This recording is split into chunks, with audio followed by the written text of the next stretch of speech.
Ground ball. McLean, second. 12 in a row. The oldest team in professional baseball has its 5th ever winning streak of a dozen straight. Our job every day is to try to kick somebody's ass. I mean, that's why we're here. You don't choose this life. It chooses you. Cincinnati Reds, heartbreaking hope in one jersey. Let's talk about it. Every April starts fresh, we believe again. Young guns on the rise, feeling hoping to win. But by June we slipping, watch the season decay. And by August I'm just praying we don't fade away. They say next year, man I've heard that for life. Like a broken record echoing through Queen City nights. They trade our stars, keep pinching those dimes. Rebuild on repeat like it's stuck in rewind. Still I show up, red hat on my dome. Walking in the GABP like it's my home. Even when they lose, I ain't losing my soul. Cause this team, this pain, it's what makes me whole. Yeah, it sucks to be a Reds fan, I won't lie. But I stay loyal even when the hope runs dry. From Dundevato, from Elly to McLean, I'll be in that crowd, singing through the rain. You can laugh, you can joke, you can call us cursed, but I wear that red proud, for better or worse. I don't switch, I don't quit, I don't hang my head. Cause I'm red, till I'm dead, red till I'm dead. Griffey and center, that sweet left swing. Back when the city thought we might win a ring. Now it's budget ball, cut corners, trim hope, selling dreams every season like it's part of the joke. But this ain't just baseball, it's bloodline deep. My granddad wore red, now it's passed down to me. Through the highs, through the lows, we still in the fight. We don't chase easy, we built for night. I seen Hart breaking 9 innings flat. I seen a no-hitter wasted, yeah, imagine that. But we keep riding, we don't turn away. Since he faithful, stay loud, even when sky's gray. Yeah, it sucks to be a Reds fan, that's real. But I'd rather hurt with pride than fake what I feel. They don't get it, this pain, this pride is the reason we show up even when dreams die. Laugh now, we'll rise when it's least expected. Cause loyalty like this can't be neglected. I don't switch, I don't quit, I don't hang my head. Cause I'm red, till I'm dead, red till I'm dead. But we love this team through the wins, through the mess. From the bleachers to the streets, it's a city that reps. Ain't no love like this, no regrets, no steps. You ever love something that keeps letting you down? Still standing tall while the world calls you a clown. That's Red's life, it's scars and pride. It's the fire in our chest that never dies. So keep the fake fans, we don't need your cheers. We've been riding in the dark for 100 years. And when the day comes that we rise again, we'll remember who stayed, not just who pretend. Yeah, it sucks to be a Reds fan, but I ain't ashamed. This love runs deeper than just wins in a game. No matter the record, the losses, the spread, I'm red till I'm dead. Yeah, red till I'm dead. Hit deep center field. And Keel going back at the warning track. Oh, he gets one. It's gone. Joey Votto is delivered. Hello, everyone. Welcome in to Chatterbox Reds pregame show. My name is Mike. Today is June 27th, 2025, as the Cincinnati Reds take on the San Diego Padres. And with me today is the guy who's responsible for that new banger of a hit that we got to listen to, Ricky. Thank you. How are you doing? It was a great surprise to hear such a fun song in the intro. Yeah, I mean, it might suck to be a Reds fan, but here we are. We're proud of it. Oh yeah, that's for sure. We nothing. Even though they may stab us in the heart a few times, we're always going to be here. That is for sure. All right, well, everyone, welcome in. We got a big series this weekend. San Diego Padres. I think they're only a half game up on us in the playoffs, coming into town. It's a big series that we need to win. Hopefully, a lot of you all in the chat are here and then going to the game later so that we can cheer on the Reds. But before we get started, first, like the stream. We get notifications about these videos, and they say about 75% of the people that watch the stream are not subscribed. So if you could subscribe, that would really help us too. We're gonna see. It allows us to put out even more content, even more bangers like that Red Till I'm Dead song that we just listened to. And then like the stream, that helps with the It helps with the algorithm. It's going to help get that in front of more people so that we can keep putting out this great Reds content. So after you've liked the stream and subscribed, let's get into the news. There was some news or some people that were called or some roster changes that were made. First, Austin Hayes is returning after one game in Chattanooga. He is back and he is replacing Jake Fraley, who's placed on the IL with a shoulder strain. It looks like Hayes, obviously, he fouled a ball off of his foot and had a big bone bruise that kept him out way longer than I think people thought. But hopefully he is fully on the mend and not going to be hampered by that. Ricky, what are your thoughts on adding Austin Hayes to this lineup? Yeah, I mean, it's huge. He's the Reds' real true power threat when he's in the lineup. And, you got a guy who has a 901 OPS in his limited time this season. But if we could get a consistent run and he can perform somewhat how he has when he's been on the field, I mean, it's a mammoth spark to the lineup, and it's huge. Yeah, I completely agree. I think this is also going to be helpful in this team's struggle with left-handed pitching, right? I don't think we face a left-handed starter against San Diego, but I know we have Garrett Crochet, one of the best lefties in the league, against Boston in our first game against them. So hopefully, maybe it's just a left-handed reliever. Maybe it's protecting Elly, having somebody in there that can really hit well. And this goes for Matt McLain too. If we can have a few of these guys around Elly hit well against left-handed pitching, I think that's going to protect him. And frankly, it's going to help Elly see more right-handed pitching because they're not going to want to bring lefties to have to face either one of them. So, I think it's very crucial. Obviously, he was great this year. He's been so good when he's been healthy. And let's really hope that he can stay that way because Austin Hayes really helps us make this team better.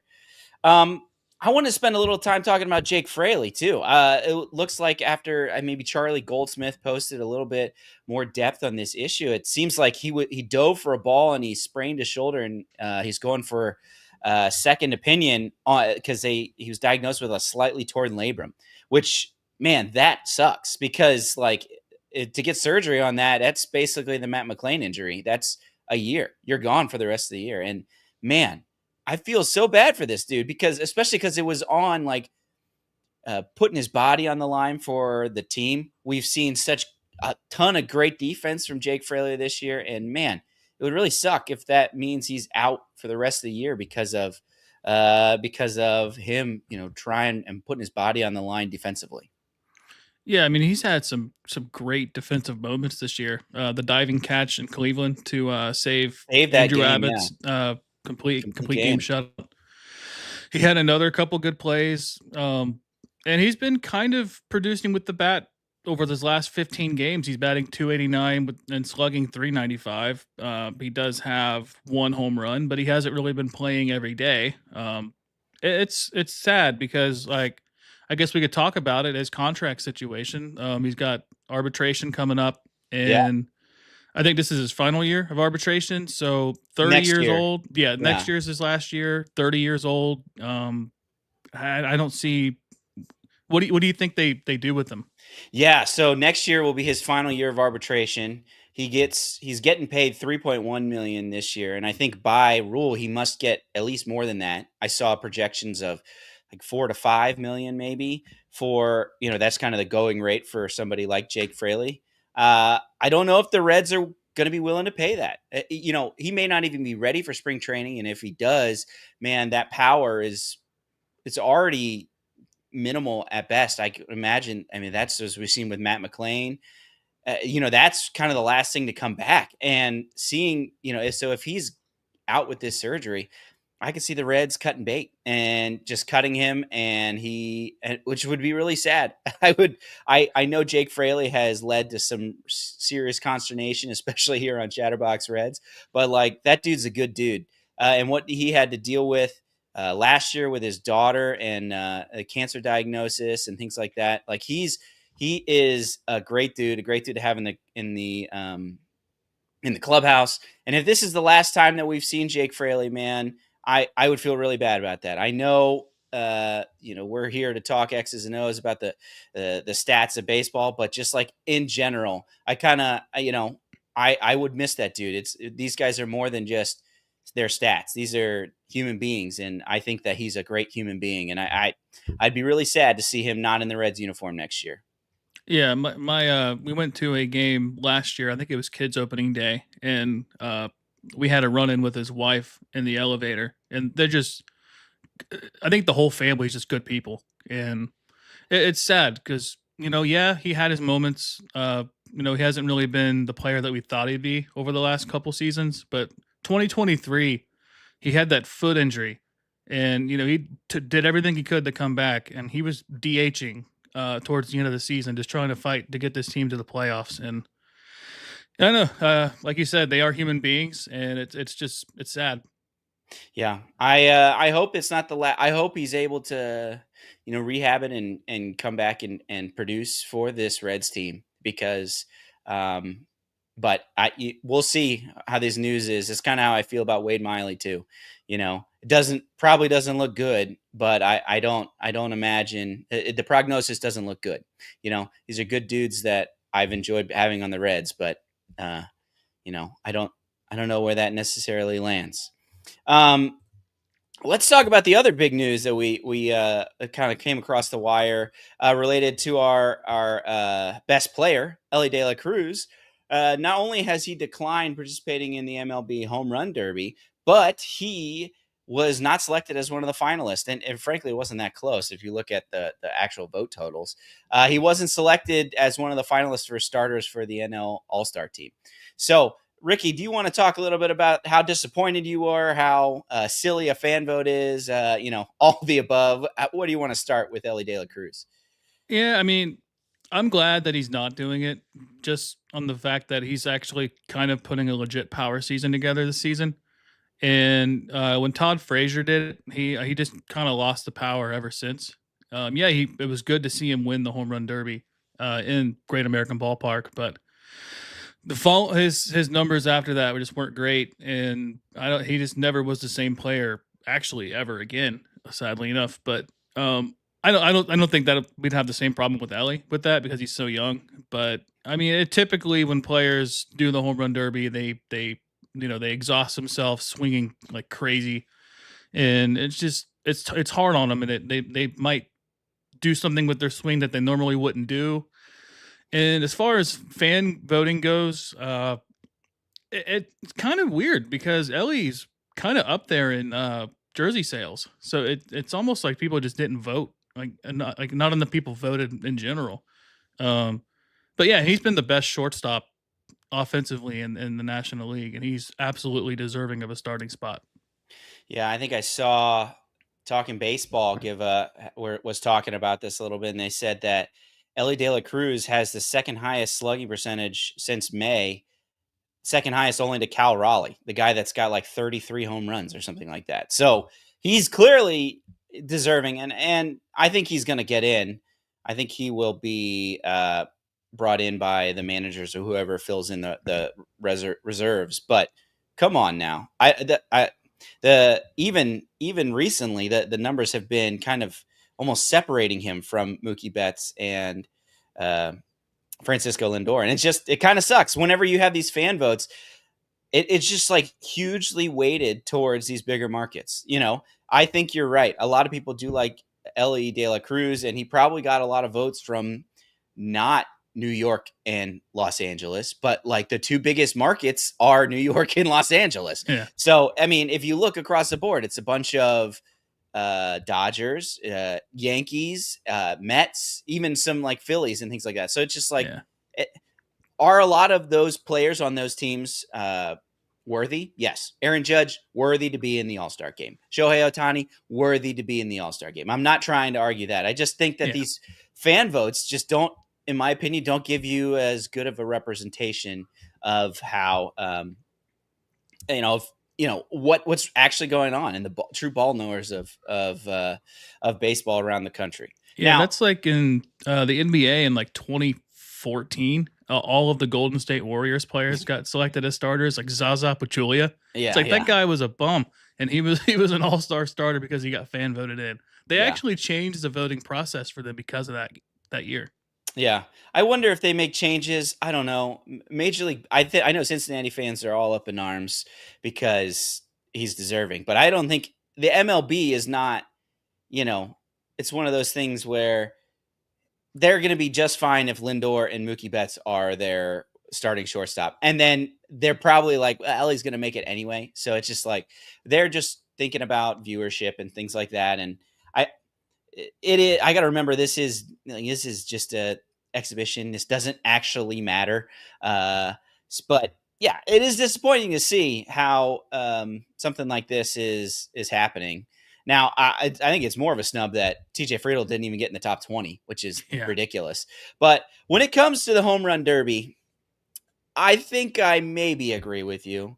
My head tells me what everything you said and what our chat is telling us is, he shouldn't participate, could get hurt, don't want to mess with his swing. He's having a great year. Give him the extra day's rest. But my heart really, really wants to see Elly De La Cruz crush home run derby. And my only thought about it is, like, it would be sweet to see him. It'd be great exposure to adding potential Reds fans. It would be awesome for the game, especially in Cincinnati. My only thought on this is that I think that Ellie's going to do one of these eventually. If he continues on, I think Elly does these eventually. And I think I would rather him do it. Actually, I probably would have rathered him do it last year when the Reds were, 5 games under 500. But when the Reds are in 4th place, rather than in 3 years when he's a bona fide superstar and the Reds are in 1st place. You know what I'm saying? I think I'd rather him do it now, get that one out of the way, and then he can say, I did it, and then move on when he's just like a bona fide superstar, which, I mean, he's basically there already. But I mean, I think a lot of us can look at what he's doing now and see how there could be him being even better. So that's my only thing. I kind of wish that he would do it so he could do it once, because I think he's going to do it once and then kind of get it over with. But I do understand completely getting that rest, especially a guy that likes to play 162 and really locking in for the second half push to try to make a playoff spot. So that's kind of where I stand with it. My head says, no, thank goodness he's not doing it. My heart says, oh man, I really wish he would. So I'm kind of split there. But we won't see this year. Maybe we'll see it in the future. All right. Now, there's a game tonight. I know, I feel like the last couple times that we've been doing, a bunch of news has come down the wire right as we're getting ready, so we've had to talk about that. But let's start talking about tonight's game. Let's go through the lineup that we have here. Ricky, why don't you start us off with who the Reds are throwing out there? Yeah, we got TJ Friedl in his mainstay at center field and leading off. Matt McLean, been consistently at the number 2 hole here lately, batting at second base.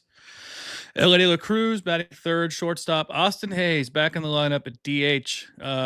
Gavin Lux batting fifth in left field. Tyler Stevenson catching. Spencer Steer at first. He's been pretty well defensively at first base this season. And Will Benson in right, and Christian Encarnacion Strand at third base tonight.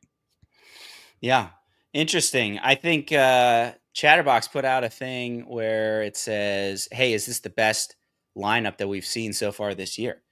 And I don't think it is the best defensively, but I think offensively, this is our best lineup that we've seen this year. That's great. I mean, I think the only way you make this a little bit better is you just plug in Marte for CES. And boy, I really like that lineup. It's good to see just length. And Tyler Stevenson doing well. Gavin Lux against righties. Spencer Steer, who's been hot, batting, what is it, 6th, 7th?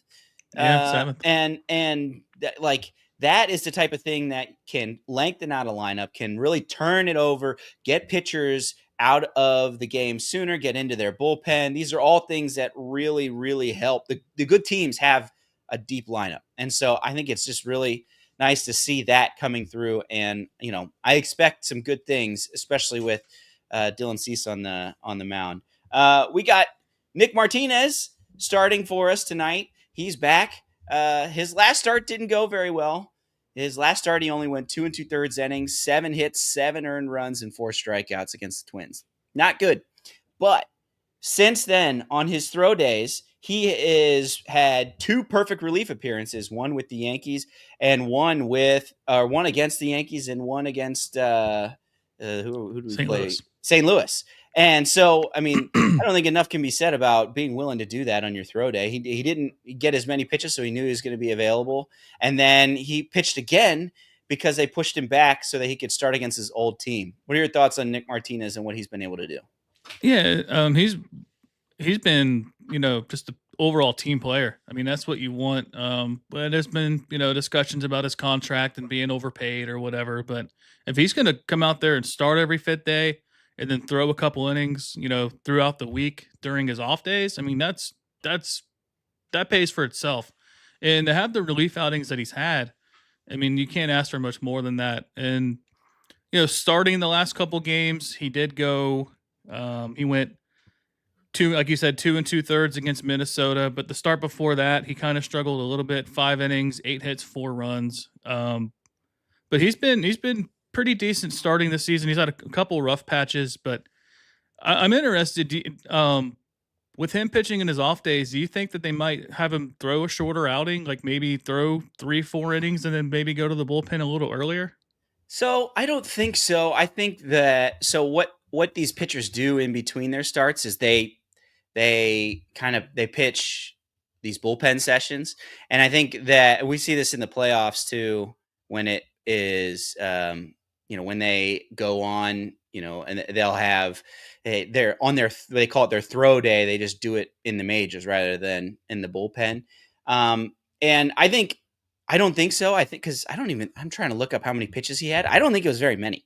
I think he was able to do that and not really have make it be about the same amount of pitches as a bullpen throw day. So I would expect he's got the normal amount of leash, especially if he's going along well. That to see that, and you got to remember too, this is a revenge game for him. This is the old team. I know Tito likes to do this. I think Trevino started all 3 games against the Yankees. We saw Steer against the Twins. We're going to see Nick Martinez against the Padres. So I think he likes to do that, and I think there is a good chance he's probably just got the same amount of leash. I haven't heard anything otherwise. Yeah, he threw 18 pitches against St. Louis and 12 against the Yankees. Yeah, I think a bullpen is like 20 to 30. So I get it. It's higher stress for sure, pitching against live hitters rather than in your bullpen. But I would imagine he knows exactly how he would handle himself and his body. And I feel comfortable that he's got the normal amount of leash. It looks like in the chat, some people are talking about how their names have changed. Optimistic John. I'm not sure why that is. I'm sorry.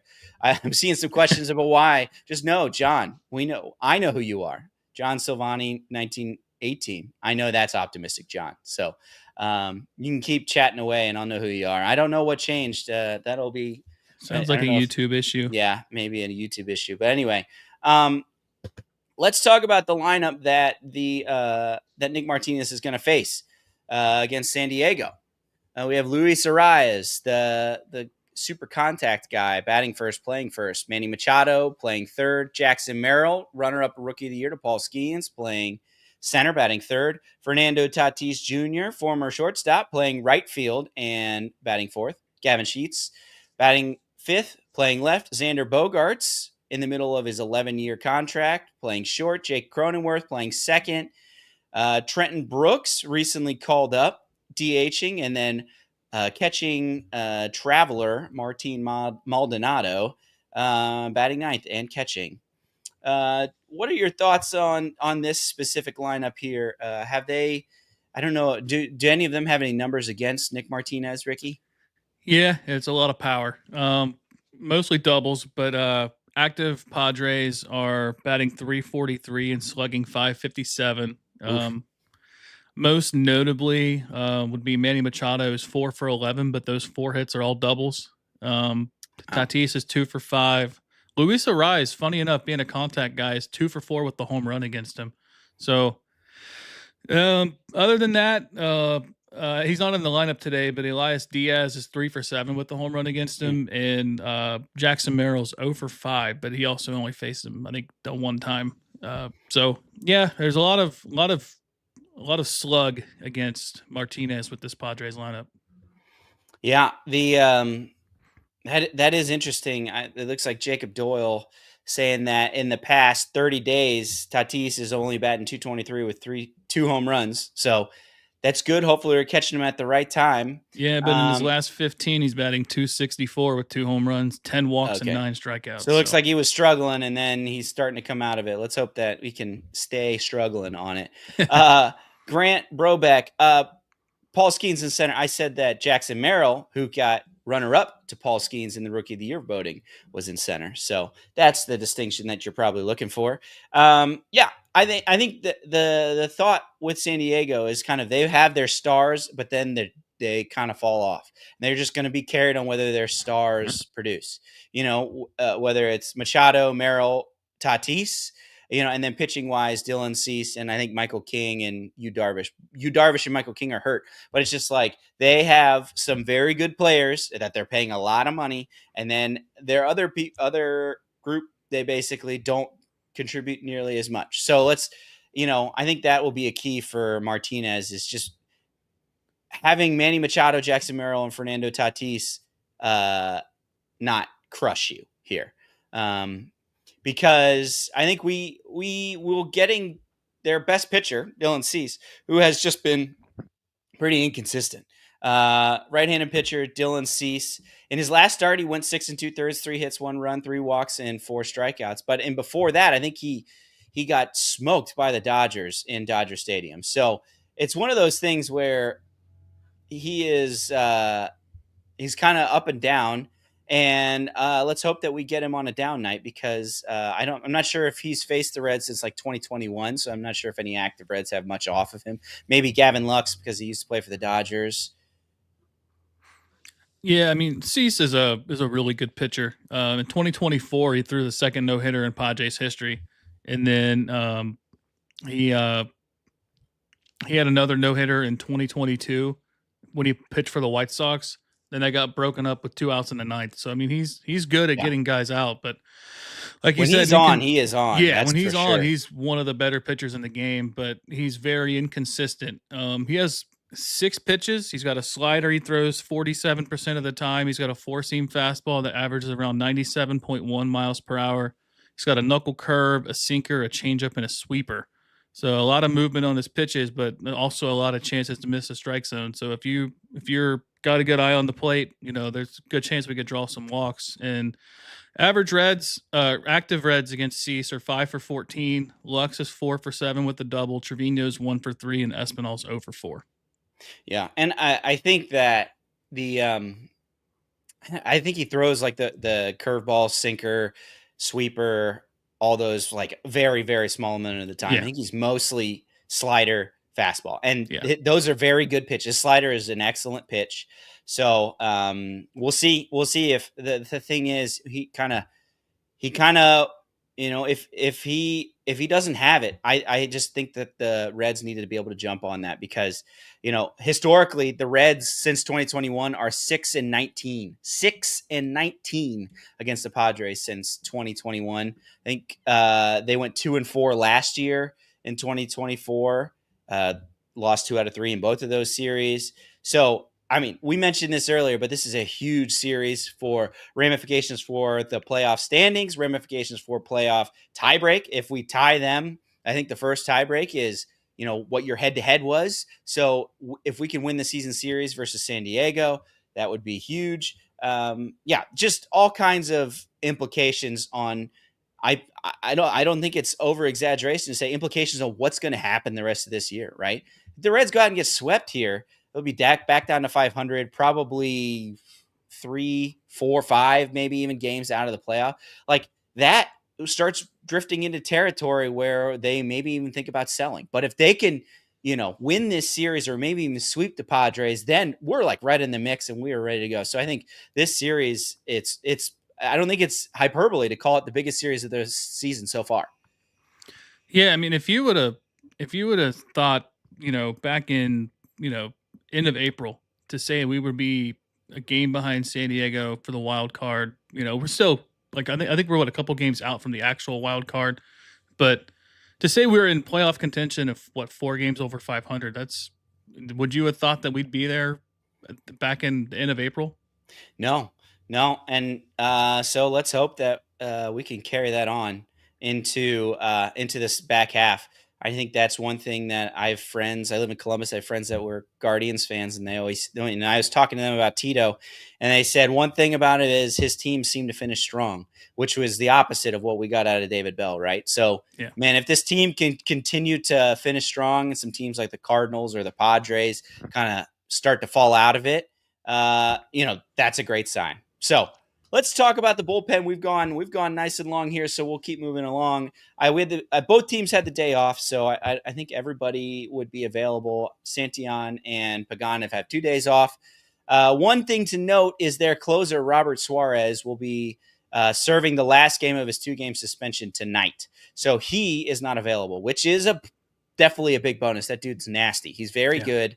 And so if we can avoid having to, if we can win the game where we don't have to face their closer, I love that. I hope that we can be able to do something to help with all of that as well. Weather, we'll move past that. It's hot. It's hot. Yeah, it's hot, and the ball's going to be flying. We got to move along here. Let's talk about the rest of the series here. Saturday at 4, we got Andrew Abbott, our ace, frankly, so far this year, 7-1 with a 1.79 ERA versus Randy Vasquez, who is 3-4 and 3.60 ERA. And then Sunday we got Nick Lodolo going against Steven Kolick. So feels like Reds might have an advantage, and those are both right-handed pitchers too. Might have an advantage pitching wise in those at bats. It would be great to get this game, get to Cease and win one on Hayes' return and City Connect night, and then, really put them on him in the second or third games of the series. What are your thoughts about that? Yeah, I mean, Andrew Abbott's been spectacular this season, and to have him be followed up by Lodolo, who I would kind of hope would have a bounce-back game on Sunday, and not facing a lefty either. I mean, that's huge. It's been a struggle just watching how bad this team struggled against left-handed pitching, and we can kind of sort of catch a break against a team that we really need to have a good series against.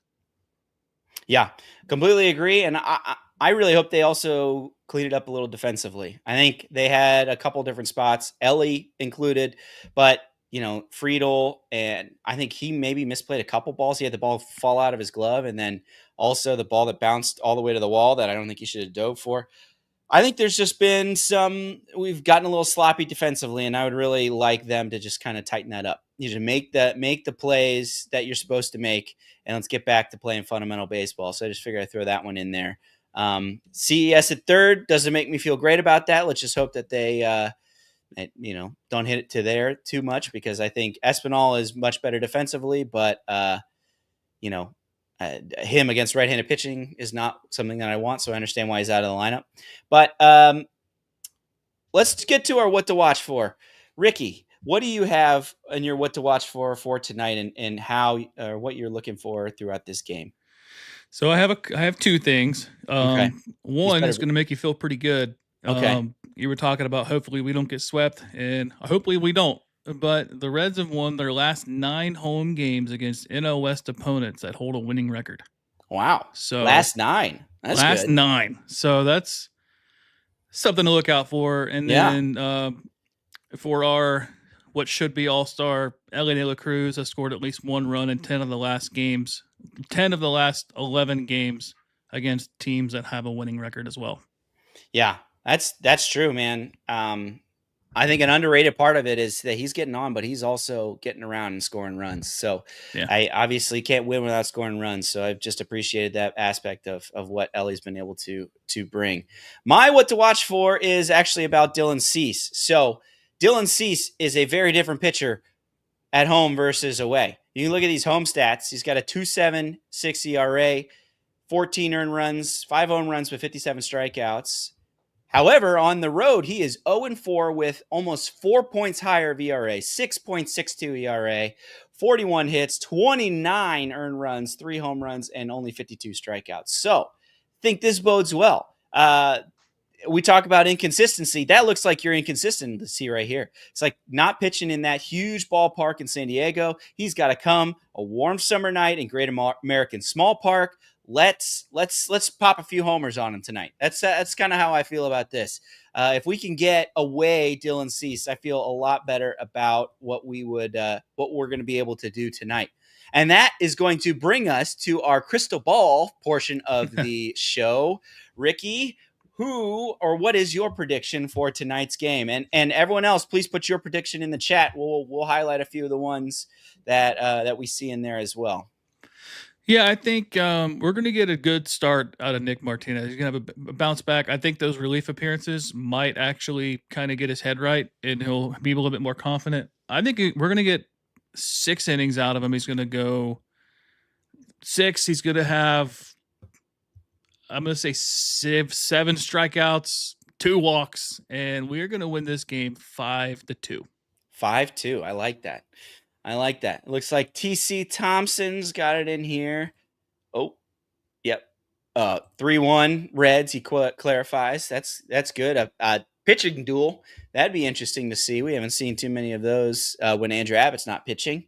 Yeah, those are some good ones, man. I think we're going to get the Dylan Cease tonight. I think we're going to. He's been inconsistent, especially on the road. I mentioned all those things: hot, humid. Austin Hayes back.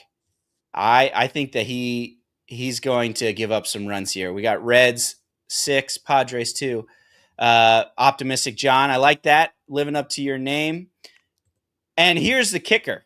Dylan Cease is on my fantasy baseball team. Oh, no. And so I think just to spite me, and you're welcome I will gladly eat this terrible start on my fantasy baseball team. But I think that he is going to get lit up. I think he gives up 6 runs and doesn't make it out of the 5th inning. Justin Mendel seems to agree with me. He says 11-8 Reds. So I think that the Reds. I think that the Reds are going to drop 6 on him, and I think they win 8-3. I think Machado clips Martinez for a solo home run in there, but I think 8-3 is going to be the Reds score tonight. Looks like we got 7-4 from the Austin Wins fan club. We have get 2 or less. If so, I owe Ricky the man Logan 50 push-ups. All right, Sean. Well, I will. I said 8-3, so I don't. But we're gonna hold you to this. I don't know how we'll collect on this bet, but if Nick Martinez goes out there and the bullpen twirls a gem, we expect 50 push-ups from you. Ricky, the man Logan, is going to expect 50 push-ups from you. We got 8-6 Reds by Kaprachik 81. So yeah, what was yours again? It was 5-2. 5-2 Reds, yeah. And I said 8-3 Reds. So, it's going to be a great night. If you guys are on the fence, go to the ball game. It's going to be sweet. You got Friday night fireworks. You're going to have the city connects. You're going to have the whole stadium rocking. Go see a ball game. And hopefully we'll be able to be on here tonight. I think I'm joining the Phillips brothers tonight in the post-game show. We're going to be doing, hopefully, celebrating a Reds win. An exciting Reds win where Austin Hayes shows his return with authority. Austin Hayes home run? Yeah. I think, did I say Austin Hayes? I don't know if I said Austin Hayes. Okay. Yeah. All right. Home run. I like that. I'm not a betting man, but I might sprinkle something on there. His first game on the team was hit a home run. Yeah, so. That's right. That's right. Know. And so let's hope we can all see that. So before we sign off here, Ricky, do you have anything else for us? No, just go Reds. Go Reds.